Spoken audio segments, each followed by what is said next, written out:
जय हिंद दोस्तों। बांग्लादेश में एक इस्लामिक राजनीतिक पार्टी है। उस पार्टी का नाम है जमात इस्लामी। अभी बांग्लादेश में बाढ़ आई थी।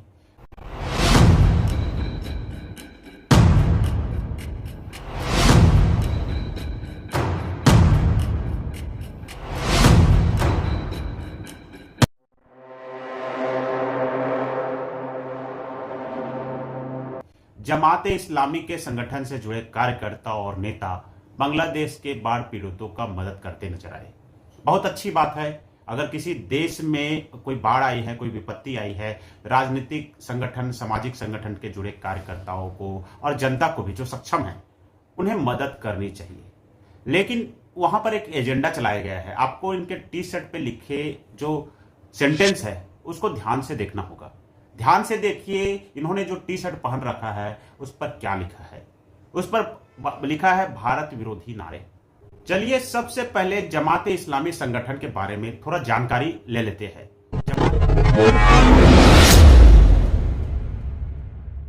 जमात इस्लामी बांग्लादेश की सबसे बड़ी इस्लामिक राजनीतिक पार्टी है।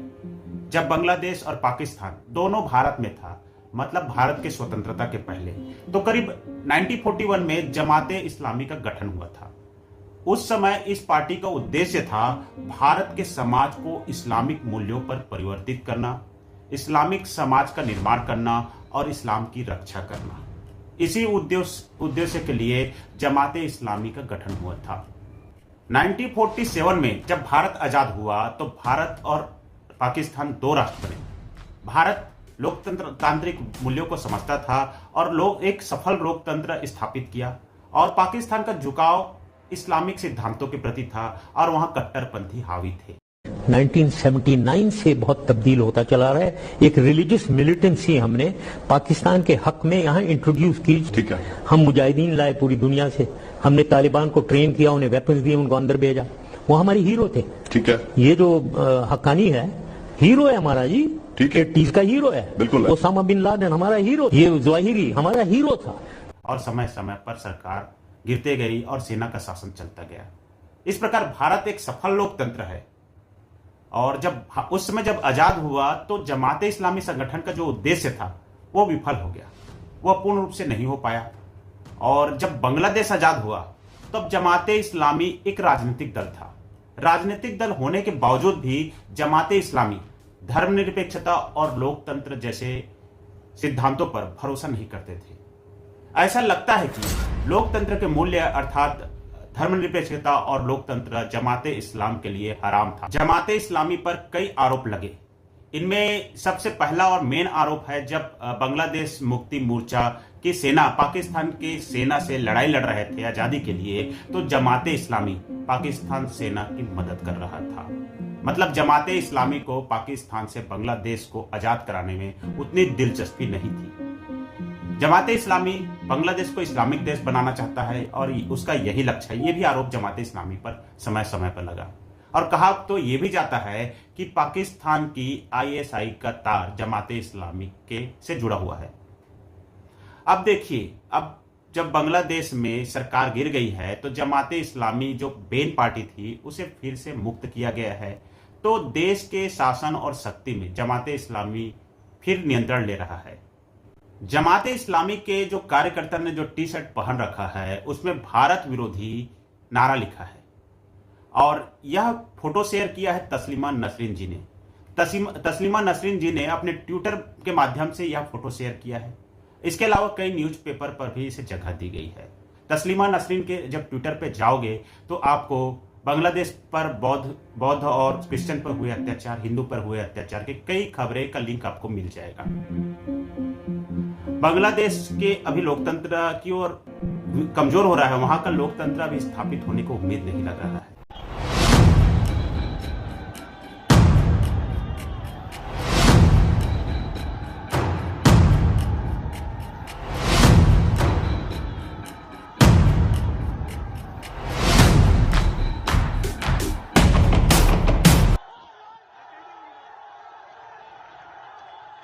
जब तक नई गठन का सरकार अगर लोकतंत्र की मूल्यों को समझे तभी वह लोकतंत्र गठन हो सकता है।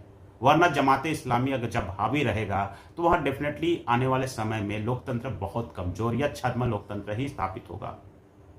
यह वीडियो का बनाने का एक उद्देश्य है, यहाँ के जो दुग्गल पत्रकार है, जो लिब्रांडो पत्रकार है, जो वामपंथी विचारधारा के लोग हैं, जिन्हें लगता है कि भारत बांग्लादेश के प्रति मित्र धर्म नहीं निभा रहा है, बांग्लादेश से बदला ले रहा है, उनके आंखें खोलने के लिए यह वीडियो बनाया है। बांग्लादेश में अभी भयंकर बाढ़ आया हुआ है।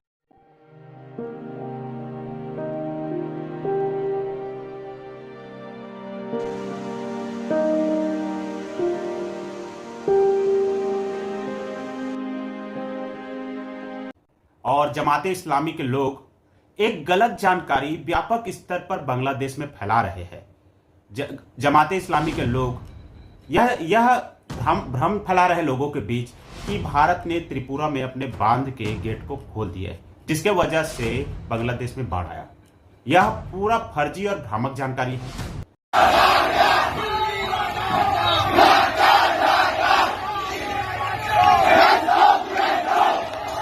और ऐसा फैलाने का जमाते इस्लामी के लोगों का एक उद्देश्य है, वे मुस्लिम को हिंदू के प्रति भड़काना चाहते हैं। वे भारत विरोधी नफरत बांग्लादेश में फैलाना चाहते हैं और इसी उद्देश्य से यह भ्रामक जानकारी वे व्यापक स्तर पर फैला रहे हैं। बांग्लादेश का राष्ट्रगान है अमार सोनार बंगला, जिसे रविंद्रनाथ टैगोर जी ने लिखा था। और अब कट्टरपंथी जमाते इस्लाम पार्टी ने इस गाने को बदलने की आवाज तेज कर दी है। मतलब जमाते इस्लामी पार्टी अमार सोनार बंगला राष्ट्रगान को बदलना चाहता है। अब देखते हैं यूनिस सरकार इस पर क्या डिसीजन लेती है। छात्र आंदोलन में आपने देखा होगा, बंगबंधु मुजिबर रहमान की प्रतिमा गिराई जा चुकी है।